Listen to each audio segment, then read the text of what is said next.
The second book of Samuel. 2 Samuel, chapter 1. After the death of Saul, David returned from striking down the Amalekites and stayed in Ziklag 2 days.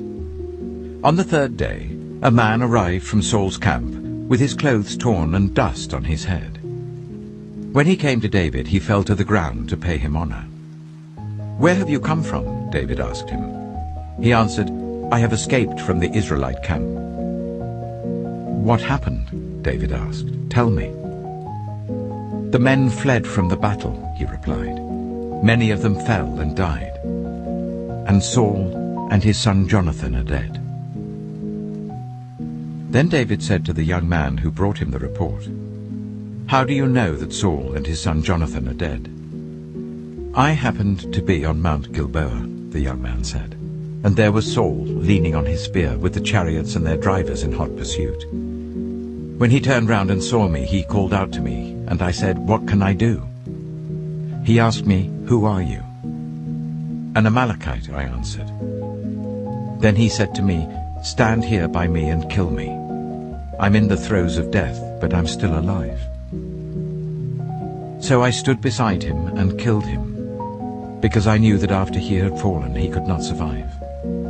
And I took the crown that was on his head and the band on his arm, and have brought them here to my lord."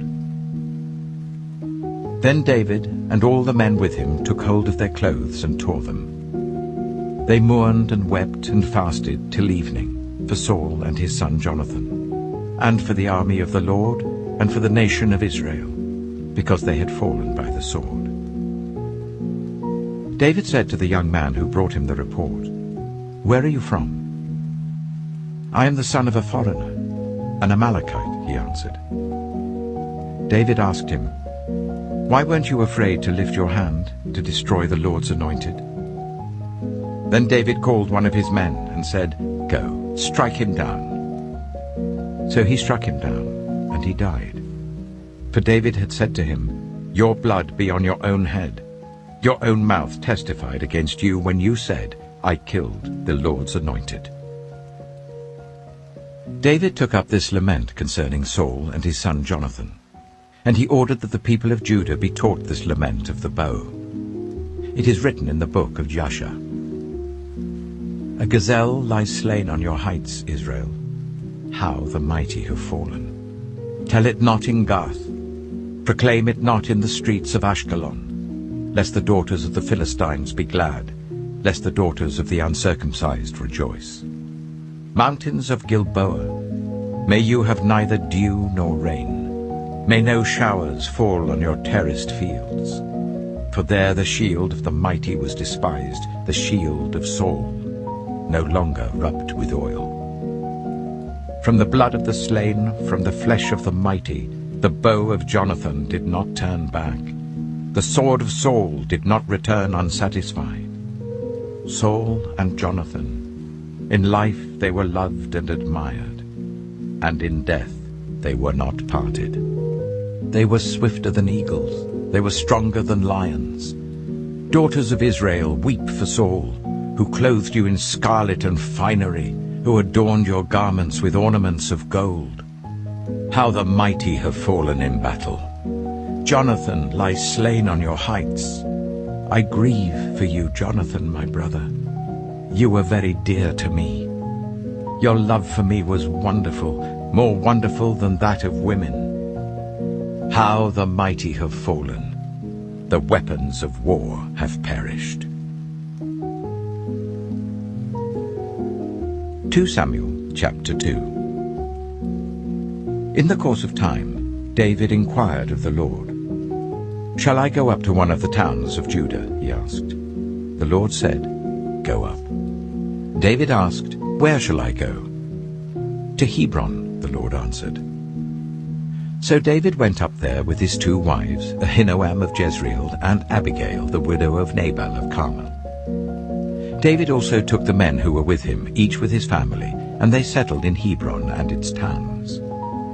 Then the men of Judah came to Hebron, and there they anointed David king over the tribe of Judah. When David was told that it was the men from Jabesh-Gilead who had buried Saul, he sent messengers to them to say to them, "The Lord bless you for showing this kindness to Saul your master by burying him. May the Lord now show you kindness and faithfulness, and I too will show you the same favor because you have done this. Now then, be strong and brave, for Saul your master is dead, and the people of Judah have anointed me king over them." Meanwhile, Abner, son of Ner, the commander of Saul's army, had taken Ishbosheth, son of Saul, and brought him over to Mahanaim. He made him king over Gilead, Ashuri, and Jezreel, and also over Ephraim, Benjamin, and all Israel. Ishbosheth, son of Saul, was 40 years old when he became king over Israel, and he reigned 2 years. The tribe of Judah, however, remained loyal to David. The length of time David was king in Hebron over Judah was 7 years and 6 months. Abner, son of Ner, together with the men of Ishbosheth, son of Saul, left Mahanaim and went to Gibeon. Joab, son of Zeruiah, and David's men went out and met them at the pool of Gibeon. One group sat down on one side of the pool, and one group on the other side. Then Abner said to Joab, "Let's have some of the young men get up and fight hand to hand in front of us." "All right, let them do it," Joab said. So they stood up and were counted, 12 men for Benjamin and Ishbosheth, son of Saul, and 12 for David. Then each man grabbed his opponent by the head and thrust his dagger into his opponent's side, and they fell down together. So that place in Gibeon was called Helkath Hazurim. The battle that day was very fierce, and Abner and the Israelites were defeated by David's men. The 3 sons of Zeruiah were there, Joab, Abishai, and Asahel. Now Asahel was as fleet-footed as a wild gazelle. He chased Abner, turning neither to the right nor to the left as he pursued him. Abner looked behind him and asked, "Is that you, Asahel?" "It is," he answered. Then Abner said to him, "Turn aside to the right or to the left. Take on one of the young men and strip him of his weapons." But Asahel would not stop chasing him. Again Abner warned Asahel, "Stop chasing me. Why should I strike you down? How could I look your brother Joab in the face?" But Asahel refused to give up the pursuit. So Abner thrust the butt of his spear into Asahel's stomach, and the spear came out through his back.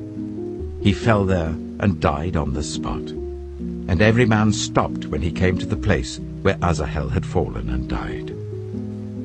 But Joab and Abishai pursued Abner, and as the sun was setting they came to the hill of Ammah near Giah, on the way to the wasteland of Gibeon. Then the men of Benjamin rallied behind Abner. They formed themselves into a group and took their stand on top of a hill. Abner called out to Joab, "Must the sword devour forever? Don't you realize that this will end in bitterness? How long before you order your men to stop pursuing their fellow Israelites?" Joab answered, "As surely as God lives, if you had not spoken, the men would have continued pursuing them until morning." So Joab blew the trumpet, and all the troops came to a halt. They no longer pursued Israel, nor did they fight any more. All that night Abner and his men marched through the Arabah. They crossed the Jordan, continued through the morning hours, and came to Mahanaim. Then Joab stopped pursuing Abner and assembled the whole army. Besides Asahel, 19 of David's men were found missing. But David's men had killed 360 Benjaminites who were with Abner. They took Asahel and buried him in his father's tomb at Bethlehem. Then Joab and his men marched all night and arrived at Hebron by daybreak. 2 Samuel chapter 3. The war between the house of Saul and the house of David lasted a long time. David grew stronger and stronger, while the house of Saul grew weaker and weaker. Sons were born to David in Hebron. His firstborn was Amnon, the son of Ahinoam of Jezreel. His second, Chileab, the son of Abigail, the widow of Nabal of Carmel. The third, Absalom, the son of Maacah, daughter of Talmai, king of Geshur. The fourth, Adonijah, the son of Haggith. The fifth, Shephatiah, the son of Abital. And the sixth, Ithream, the son of David's wife Eglah. These were born to David in Hebron. During the war between the house of Saul and the house of David, Abner had been strengthening his own position in the house of Saul. Now Saul had had a concubine named Rizpah, daughter of Aiah, and Ishbosheth said to Abner, "Why did you sleep with my father's concubine?" Abner was very angry because of what Ishbosheth had said. So he answered, "Am I a dog's head on Judah's side? This very day I am loyal to the house of your father Saul and to his family and friends. I haven't handed you over to David. Yet now you accuse me of an offense involving this woman. May God deal with Abner, be it ever so severely, if I do not do for David what the Lord promised him on oath, and transfer the kingdom from the house of Saul, and establish David's throne over Israel and Judah, from Dan to Beersheba." Ishbosheth did not dare to say another word to Abner, because he was afraid of him. Then Abner sent messengers on his behalf to say to David, "Whose land is it? Make an agreement with me, and I will help you bring all Israel over to you." "Good," said David, "I will make an agreement with you. But I demand one thing of you. Do not come into my presence unless you bring Michal, daughter of Saul, when you come to see me." Then David sent messengers to Ishbosheth, son of Saul, demanding, "Give me my wife Michal, whom I betrothed to myself for the price of 100 Philistine foreskins." So Ishbosheth gave orders and had her taken away from her husband Paltiel, son of Laish. Her husband, however, went with her, weeping behind her all the way to Bahurim. Then Abner said to him, "Go back home." So he went back. Abner conferred with the elders of Israel and said, "For some time you have wanted to make David your king. Now do it. For the Lord promised David, 'By my servant David I will rescue my people Israel from the hand of the Philistines and from the hand of all their enemies.'" Abner also spoke to the Benjaminites in person. Then he went to Hebron to tell David everything that Israel and the whole tribe of Benjamin wanted to do. When Abner, who had 20 men with him, came to David at Hebron, David prepared a feast for him and his men. Then Abner said to David, "Let me go at once and assemble all Israel for my lord the king, so that they may make a covenant with you, and that you may rule over all that your heart desires." So David sent Abner away, and he went in peace. Just then, David's men and Joab returned from a raid and brought with them a great deal of plunder. But Abner was no longer with David in Hebron, because David had sent him away, and he had gone in peace. When Joab and all the soldiers with him arrived, he was told that Abner, son of Ner, had come to the king, and that the king had sent him away, and that he had gone in peace. So Joab went to the king and said, "What have you done? Look, Abner came to you. Why did you let him go? Now he is gone. You know Abner, son of Ner. He came to deceive you and observe your movements and find out everything you're doing." Joab then left David and sent messengers after Abner, and they brought him back from the cistern at Sirah. But David did not know it. Now when Abner returned to Hebron, Joab took him aside into an inner chamber, as if to speak with him privately. And there, to avenge the blood of his brother Asahel, Joab stabbed him in the stomach, and he died. Later, when David heard about this, he said, "I and my kingdom are forever innocent before the Lord concerning the blood of Abner, son of Ner. May his blood fall on the head of Joab and on his whole family. May Joab's family never be without someone who has a running sore or leprosy, or who leans on a crutch, or who falls by the sword, or who lacks food." Joab and his brother Abishai murdered Abner because he had killed their brother Asahel in the battle of Gibeon. Then David said to Joab and all the people with him, "Tear your clothes, and put on sackcloth and walk in mourning in front of Abner. King David himself walked behind the bier. They buried Abner in Hebron, and the king wept aloud at Abner's tomb. All the people wept also. The king sang this lament for Abner. Should Abner have died as the lawless die? Your hands were not bound, your feet were not fettered. You fell as one falls before the wicked. And all the people wept over him again. Wept over him again. Then they all came and urged David to eat something while it was still day. But David took an oath, saying, May God deal with me, be it ever so severely, if I taste bread or anything else before the sun sets. All the people took note and were pleased. Indeed, everything the king did pleased them. So on that day all the people there and all Israel knew that the king had no part in the murder of Abner, son of Ner. Then the king said to his men, Do you not realize that a commander and a great man has fallen in Israel this day? And today, though I am the anointed king, I am weak. And these sons of Zeruiah are too strong for me. May the Lord repay the evildoer according to his evil deeds. 2 Samuel chapter 4. When Ishbosheth, son of Saul, heard that Abner had died in Hebron, he lost courage, and all Israel became alarmed. Now Saul's son had 2 men who were leaders of raiding bands. One was named Baanah, and the other Rechab. They were sons of Rimmon the Beerothite, from the tribe of Benjamin. Beeroth is considered part of Benjamin because the people of Beeroth fled to Gittaim and have resided there as foreigners to this day. Jonathan, son of Saul, had a son who was lame in both feet. He was 5 years old when the news about Saul and Jonathan came from Jezreel.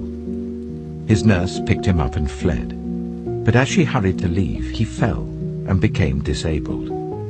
His name was Mephibosheth. Now Rechab and Baanah, the sons of Rimmon the Beerothite, set out for the house of Ishbosheth, and they arrived there in the heat of the day while he was taking his noonday rest. They went into the inner part of the house as if to get some wheat, and they stabbed him in the stomach. Then Rechab and his brother Baanah slipped away. They had gone into the house while he was lying on the bed in his bedroom. After they stabbed and killed him, they cut off his head. Taking it with them, they traveled all night by way of the Arabah.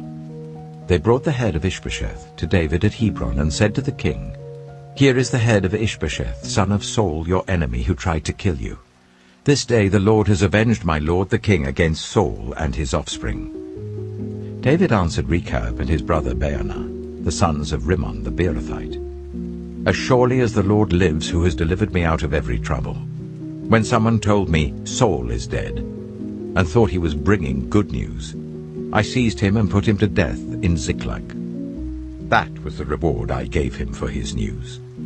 How much more, when wicked men have killed an innocent man in his own house and on his own bed? Should I not now demand his blood from your hand and rid the earth of you? So David gave an order to his men, and they killed them. They cut off their hands and feet and hung the bodies by the pool in Hebron.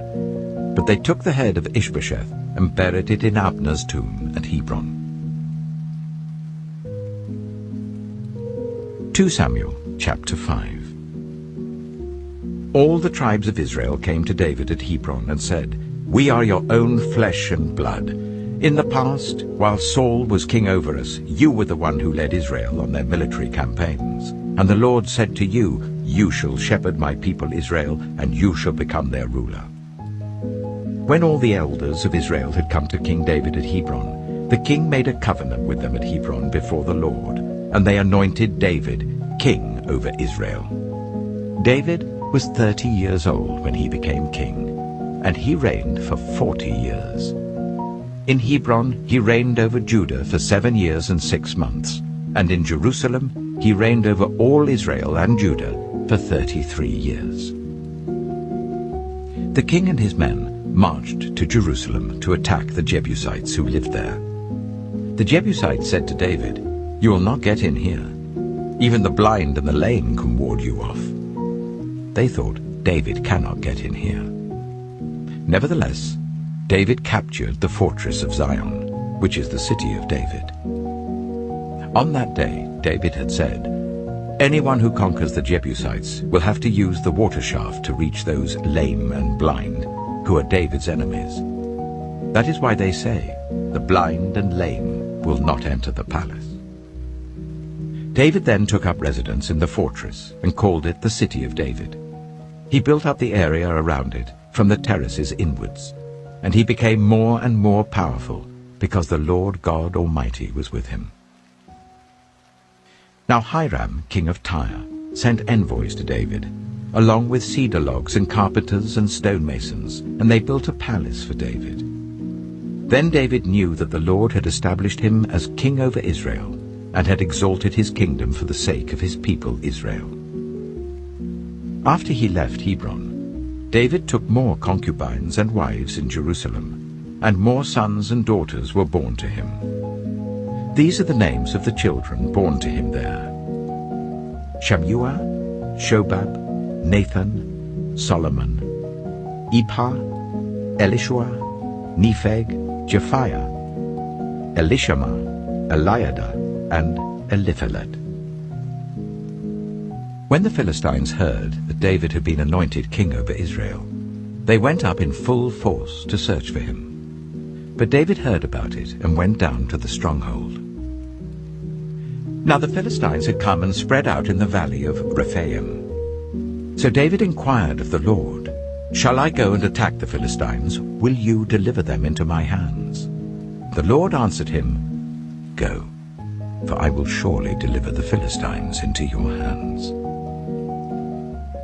So David went to Baal Perazim, and there he defeated them. He said, "As the waters break out, the Lord has broken out against my enemies before me." So that place was called Baal Perazim. The Philistines abandoned their idols there, and David and his men carried them off. Once more the Philistines came up, and spread out in the valley of Rephaim. So David inquired of the Lord, and he answered, "Do not go straight on, but circle round behind them and attack them in front of the poplar trees. As soon as you hear the sound of marching in the tops of the poplar trees, move quickly, because that will mean the Lord has gone out in front of you to strike the Philistine army." So David did as the Lord commanded him, and he struck down the Philistines all the way from Gibeon to Gezer. 2 Samuel chapter 6. David again brought together all the able young men of Israel, 30,000. He and all his men went to Baalah in Judah to bring up from there the ark of God, which is called by the name of the Lord Almighty, who is enthroned between the cherubim on the ark. They set the ark of God on a new cart, and brought it from the house of Abinadab, which was on the hill. Uzzah and Ahio, sons of Abinadab, were guiding the new cart with the ark of God on it, and Ahio was walking in front of it. David and all Israel was celebrating with all their might before the Lord, with castanets, harps, lyres, tambourines, rattles, and cymbals. When they came to the threshing floor of Nachon, Uzzah reached out and took hold of the ark of God because the oxen stumbled. The Lord's anger burned against Uzzah because of his irreverent act. Therefore God struck him down, and he died there beside the ark of God. Then David was angry because the Lord's wrath had broken out against Uzzah, and to this day that place is called Perez Uzzah. David was afraid of the Lord that day and said, "How can the ark of the Lord ever come to me?" He was not willing to take the ark of the Lord to be with him in the city of David. Instead, he took it to the house of Obed-Edom, the Gittite.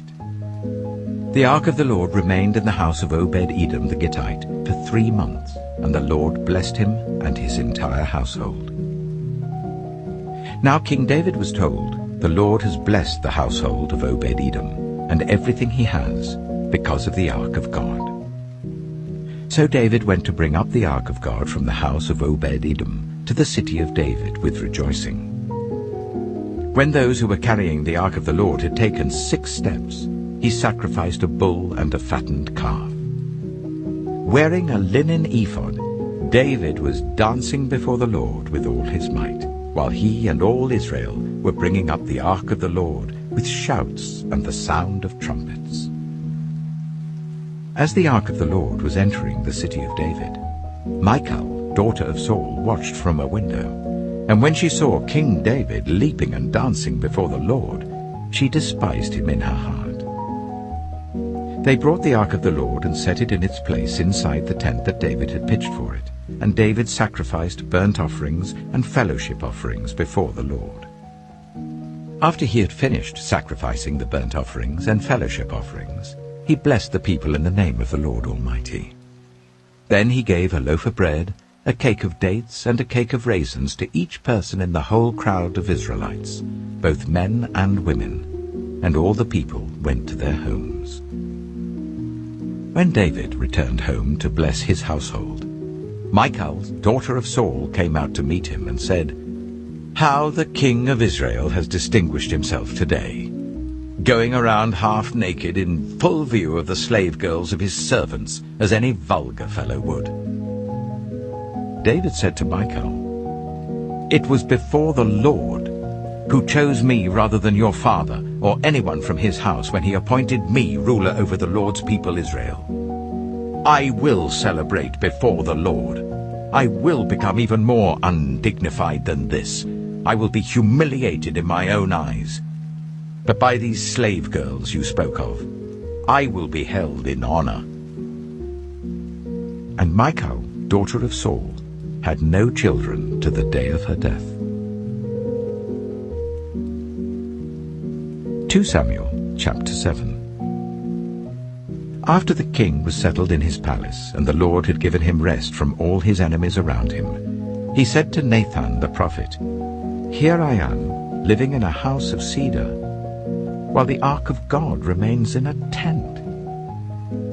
Nathan replied to the king, "Whatever you have in mind, go ahead and do it, for the Lord is with you." But that night the word of the Lord came to Nathan, saying, "Go and tell my servant David, this is what the Lord says. Are you the one to build me a house to dwell in? I have not dwelt in a house from the day I brought the Israelites up out of Egypt to this day. I have been moving from place to place with a tent as my dwelling. Wherever I have moved with all the Israelites, did I ever say to any of their rulers, whom I commanded to shepherd my people Israel, 'Why have you not built me a house of cedar?' Now then, tell my servant David, this is what the Lord Almighty says. I took you from the pasture, from tending the flock, and appointed you ruler over my people Israel. I have been with you wherever you have gone, and I have cut off all your enemies from before you. Now I will make your name great, like the names of the greatest men on earth. And I will provide a place for my people Israel, and will plant them so that they can have a home of their own, and no longer be disturbed. Wicked people shall not oppress them any more, as they did at the beginning, and have done ever since the time I appointed leaders over my people Israel. I will also give you rest from all your enemies. The Lord declares to you that the Lord himself will establish a house for you. When your days are over and you rest with your ancestors, I will raise up your offspring to succeed you, your own flesh and blood, and I will establish his kingdom. He is the one who will build a house for my name, and I will establish the throne of his kingdom forever. I will be his father, and he shall be my son. When he does wrong, I will punish him with a rod wielded by men, with floggings inflicted by human hands. But my love will never be taken away from him, as I took it away from Saul, whom I removed from before you. Your house and your kingdom shall endure forever before me. Your throne shall be established forever." Nathan reported to David all the words of this entire revelation. Then King David went in and sat before the Lord, and he said, "Who am I, sovereign Lord? And what is my family, that you have brought me this far? And as if this were not enough in your sight, sovereign Lord, you have also spoken about the future of the house of your servant, and this decree, sovereign Lord, is for a mere human. What more can David say to you? For you know your servant, sovereign Lord. For the sake of your word and according to your will, you have done this great thing and made it known to your servant. How great you are, sovereign Lord! There is no one like you, and there is no God but you, as we have heard with our own ears. And who is like your people Israel, the one nation on earth that God went out to redeem as a people for himself, and to make a name for himself, and to perform great and awesome wonders by driving out nations and their gods from before your people, whom you redeemed from Egypt? You have established your people Israel as your very own forever, and you, Lord, have become their God. And now, Lord God, keep forever the promise you have made concerning your servant and his house. Do as you promised, so that your name will be great forever. Then people will say, "The Lord Almighty is God over Israel," and the house of your servant David will be established in your sight. Lord Almighty, God of Israel, you have revealed this to your servant, saying, "I will build a house for you." So your servant has found courage to pray this prayer to you. Sovereign Lord, you are God. Your covenant is trustworthy, and you have promised these good things to your servant. Now be pleased to bless the house of your servant, that it may continue forever in your sight. For you, sovereign Lord, have spoken, and with your blessing the house of your servant will be blessed forever. 2 Samuel chapter 8. In the course of time, David defeated the Philistines and subdued them. And he took Metheg-Ammah from the control of the Philistines. David also defeated the Moabites. He made them lie down on the ground and measured them off with a length of cord. Every 2 lengths of them were put to death, and the 3rd length was allowed to live. So the Moabites became subject to David and brought him tribute. Moreover, David defeated Hadadezer, son of Rehob, king of Zobah, when he went to restore his monument at the river Euphrates. David captured 1,000 of his chariots, 7,000 charioteers, and 20,000 foot soldiers. He hamstrung all but 100 of the chariot horses. When the Arameans of Damascus came to help Hadadezer, king of Zobah, David struck down 22,000 of them. He put garrisons in the Aramean kingdom of Damascus, and the Arameans became subject to him and brought tribute. The Lord gave David victory wherever he went. David took the gold shields that belonged to the officers of Hadadezer and brought them to Jerusalem. From Tebah and Berothai, towns that belonged to Hadadezer, King David took a great quantity of bronze. When Tou, king of Hamath, heard that David had defeated the entire army of Hadadezer, he sent his son Joram to King David to greet him and congratulate him on his victory in battle over Hadadezer, who had been at war with Tou. Joram brought with him articles of silver, of gold, and of bronze. King David dedicated these articles to the Lord, as he had done with the silver and gold from all the nations he had subdued: Edom and Moab, the Ammonites and the Philistines, and Amalek. He also dedicated the plunder taken from Hadadezer, son of Rehob, king of Zobah. And David became famous after he returned from striking down 18,000 Edomites in the Valley of Salt. He put garrisons throughout Edom, and all the Edomites became subject to David. The Lord gave David victory wherever he went. David reigned over all Israel, doing what was just and right for all his people. Joab, son of Zeruiah, was over the army. Jehoshaphat, son of Ahilud, was recorder. Zadok, son of Ahitub, and Ahimelech, son of Abiathar, were priests. Sariah was secretary. Benaiah, son of Jehoiada, was over the Kerethites and Pelethites, and David's sons were priests. 2 Samuel chapter 9. David asked, "Is there anyone still left of the house of Saul, to whom I can show kindness for Jonathan's sake?" Now there was a servant of Saul's household named Ziba. They summoned him to appear before David, and the king said to him, "Are you Ziba?" "At your service," he replied. The king asked, "Is there no one still alive from the house of Saul, to whom I can show God's kindness?" Ziba answered the king, "There is still a son of Jonathan. He is lame in both feet." "Where is he?" the king asked. Ziba answered, "He is at the house of Machir, son of Amiel, in Lo-Debar." So King David had him brought from Lo-Debar, from the house of Machir, son of Amiel. When Mephibosheth, son of Jonathan, the son of Saul, came to David, he bowed down to pay him honor. David said, "Mephibosheth." "At your service," he replied.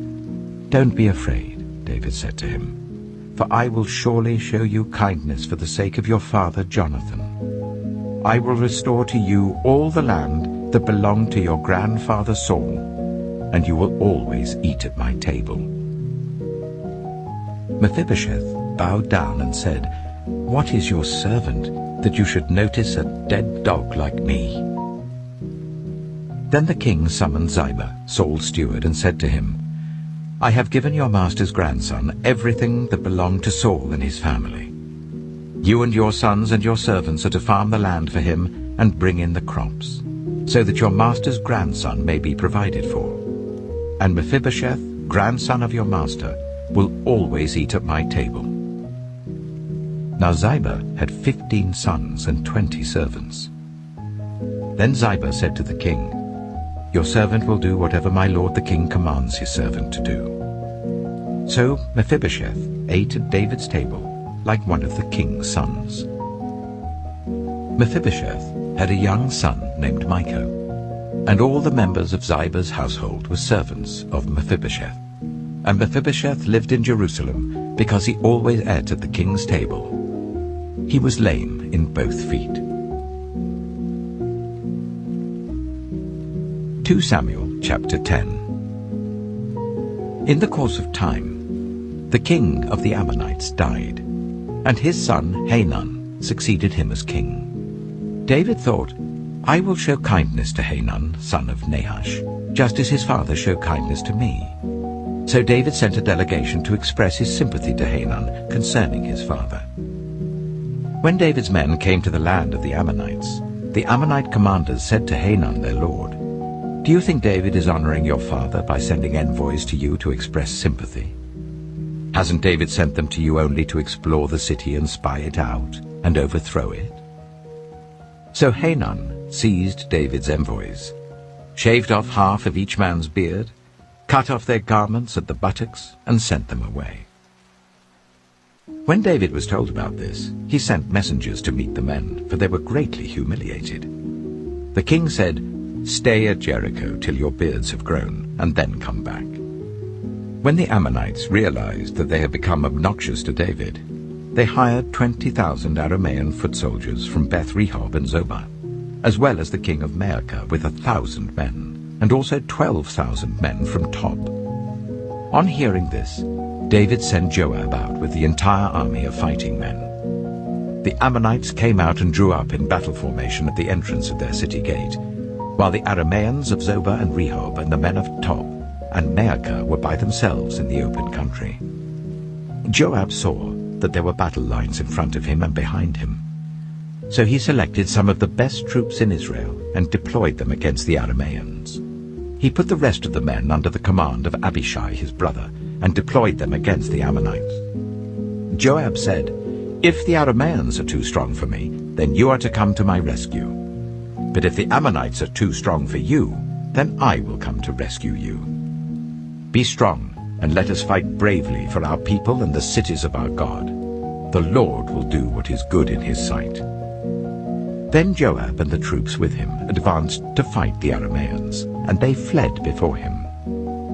When the Ammonites realized that the Arameans were fleeing, they fled before Abishai and went inside the city. So Joab returned from fighting the Ammonites and came to Jerusalem.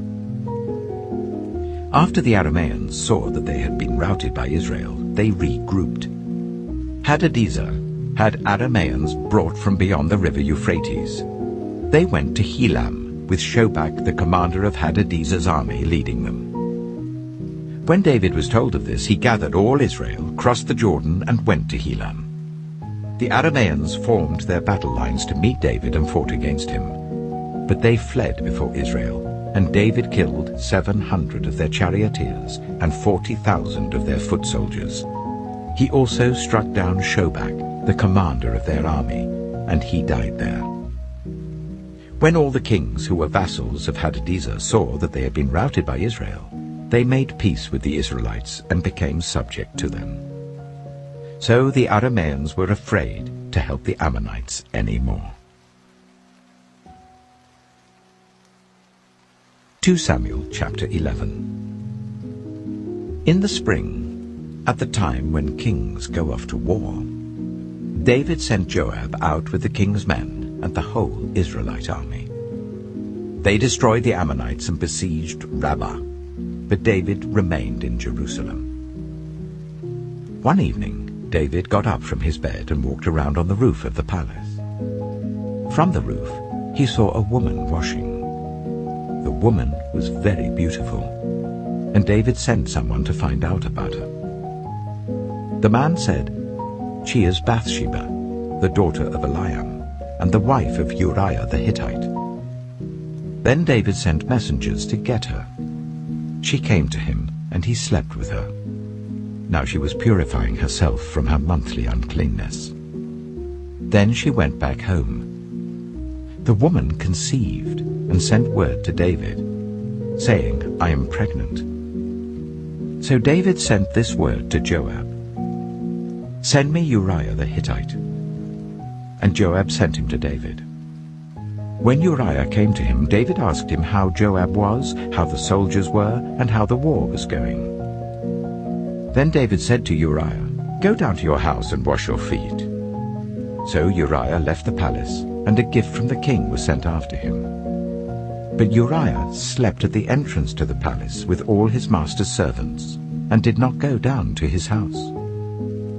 David was told Uriah did not go home. So he asked Uriah, "Haven't you just come from a military campaign? Why didn't you go home?" Uriah said to David, "The ark and Israel and Judah are staying in tents, and my commander Joab and my lord's men are camped in the open country. How could I go to my house to eat and drink and make love to my wife? As surely as you live, I will not do such a thing." Then David said to him, "Stay here one more day, and tomorrow I will send you back."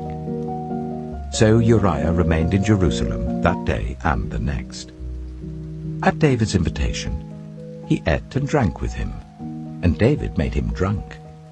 But in the evening Uriah went out to sleep on his mat among his master's servants. He did not go home. In the morning, David wrote a letter to Joab and sent it with Uriah. In it he wrote, "Put Uriah out in front, where the fighting is fiercest. Then withdraw from him, so that he will be struck down and die." So while Joab had the city under siege, he put Uriah at a place where he knew the strongest defenders were. When the men of the city came out and fought against Joab, some of the men in David's army fell. Moreover, Uriah the Hittite died. Joab sent David a full account of the battle. He instructed the messenger, "When you have finished giving the king this account of the battle, the king's anger may flare up, and he may ask you, 'Why did you get so close to the city to fight? Didn't you know they would shoot arrows from the wall? Who killed Abimelech, son of Jerubesheth? Didn't a woman drop an upper millstone on him from the wall so that he died in Thebez? Why did you get so close to the wall?'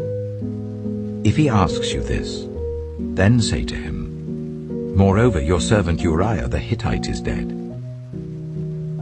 The messenger set out, and when he arrived he told David everything Joab had sent him to say.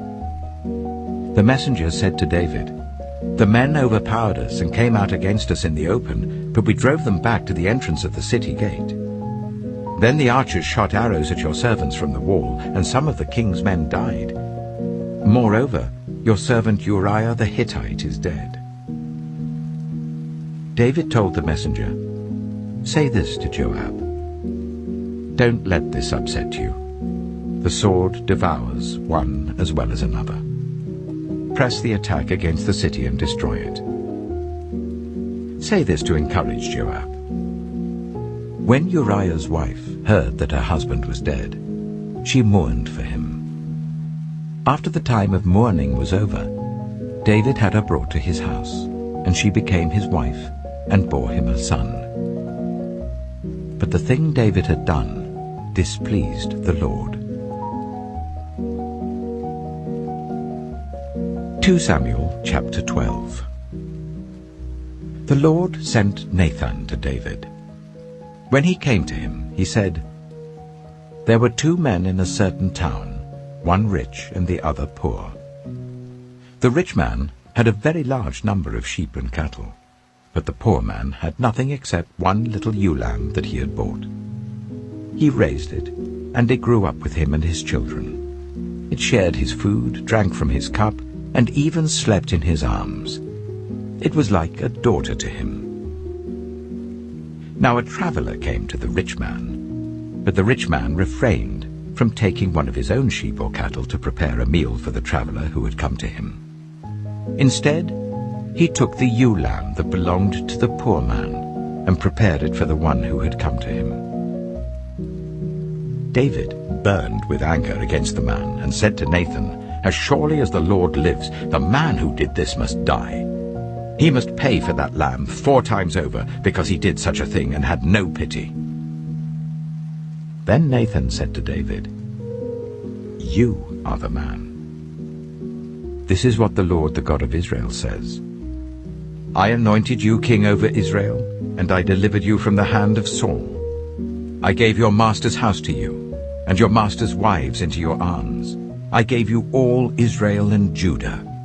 And if all this had been too little, I would have given you even more. Why did you despise the word of the Lord by doing what is evil in his eyes?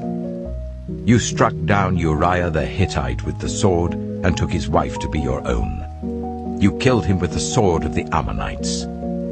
Now, therefore, the sword shall never depart from your house, because you despised me and took the wife of Uriah the Hittite to be your own. This is what the Lord says. Out of your own household I'm going to bring calamity on you. Before your very eyes I will take your wives and give them to one who is close to you, and he will sleep with your wives in broad daylight. You did it in secret, but I will do this thing in broad daylight before all Israel." Then David said to Nathan, "I have sinned against the Lord."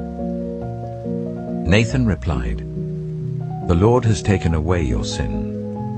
You're not going to die.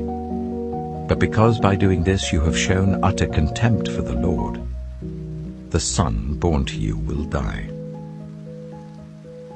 After Nathan had gone home, the Lord struck the child that Uriah's wife had borne to David, and he became ill. David pleaded with God for the child. He fasted and spent the nights lying in sackcloth on the ground. The elders of his household stood beside him to get him up from the ground, but he refused, and he would not eat any food with them. On the 7th day, the child died. David's attendants were afraid to tell him that the child was dead. For they thought, while the child was still living, he wouldn't listen to us when we spoke to him. How can we now tell him the child is dead? He may do something desperate. David noticed that his attendants were whispering among themselves, and he realized that the child was dead. "Is the child dead?" he asked. "Yes," they replied, "he is dead." Then David got up from the ground. After he had washed, put on lotions and changed his clothes, he went into the house of the Lord and worshipped. Then he went to his own house, and at his request they served him food, and he ate. His attendants asked him, "Why are you acting in this way? While the child was alive, you fasted and wept, but now that the child is dead, you get up and eat." He answered, "While the child was alive, I fasted and wept. I thought, who knows? The Lord may be gracious to me and let the child live. But now that he is dead, why should I go on fasting? Can I bring him back again? I will go to him, but he will not return to me." Then David comforted his wife Bathsheba, and he went to her and made love to her. She gave birth to a son, and they named him Solomon. The Lord loved him, and because the Lord loved him, he sent word through Nathan the prophet to name him Jedidiah. Meanwhile, Joab fought against Rabbah of the Ammonites and captured the royal citadel. Joab then sent messengers to David, saying, "I have fought against Rabbah and taken its water supply. Now muster the rest of the troops and besiege the city and capture it. Otherwise I shall take the city, and it will be named after me." So David mustered the entire army and went to Rabbah, and attacked and captured it. David took the crown from their king's head, and it was placed on his own head. It weighed 1 talent of gold, and it was set with precious stones.